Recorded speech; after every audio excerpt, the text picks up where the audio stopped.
JoJo story time. Snow White and the Seven Dwarfs by Lesley Sims, illustrated by Joven. Once upon a time, a king and queen had a beautiful baby girl. She had hair as black as night and skin as white as snow, so they named her Snow White. Soon after, the queen died and the king married again. The new queen was vain, with a cruel, cold heart. Every morning she would gaze in her mirror and ask, "Mirror, mirror on the wall, who's the fairest of us all?" The mirror would always reply, "You are," until one dreadful day when it said, "Snow White." Snow White had become the prettiest, kindest girl in the kingdom. The queen hated her, and the queen's jealousy grew until she summoned the royal huntsman. "Take Snow White to the forest," she snapped, "and leave her to die." The huntsman was horrified, but what could he do? "Run," he begged Snow White. "Keep running until you find help." Heart thumping, legs pounding, Snow White ran. She ran through the night and into the dawn. At last she came to the edge of the forest. There stood a curious little house. Snow White crept up to it and knocked, rat-a-tat-tat, on the door. 7 dwarfs came rushing out. "Hello, welcome, come in, come in." Jiggling and jostling, they bustled her inside. Then they sat her down and Snow White told her tale. "That queen is wicked," they said, with a shake of their heads. "Stay with us, we'll look after you." The next morning the queen strode up to her mirror. "Mirror, mirror on the wall, who's the fairest of us all?" "Snow White, of course," the mirror declared. "She's still alive?" screeched the queen. Almost bursting with rage, she donned a disguise and hobbled through the forest.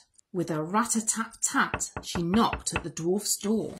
"Pretty ribbons for a pretty girl," she croaked, tying a sash around Snow White's waist, tighter and tighter and tighter, until Snow White gasped and collapsed to the floor. And there she stayed until the dwarfs found her. "Quick, undo the sash," they cried. "It must have been that evil queen." The next morning the dwarfs set off for work. "Be careful," they told Snow White, "and don't try on any more sashes." Snow White was busy sewing when she heard a young girl call out, "Glittery combs for sale." "Here, try one," said the girl, holding it up.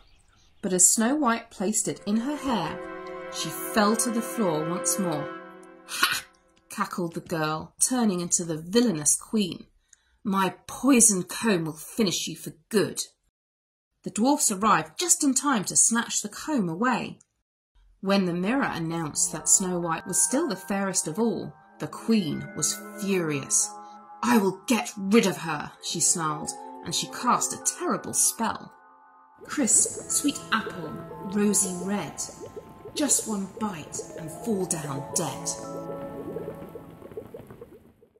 Disguised again, the queen returned to Snow White. "Try my scrumptious apple," she cooed. Snow White took a bite and dropped lifeless to the ground. This time the dwarfs could not help her. "She's too lovely to bury," they sobbed, and placed her in a glass coffin. After a year and a day, a prince rode past. Entranced by her beauty, he swept her into his arms, and the piece of apple flew from her mouth. "Oh," murmured Snow White, opening her eyes. It was true love. Snow White and the prince married before the week was out, and all 7 dwarfs carried her train. If you liked that story, check out more videos on JoJo's Storytime, and please like and subscribe. Goodbye.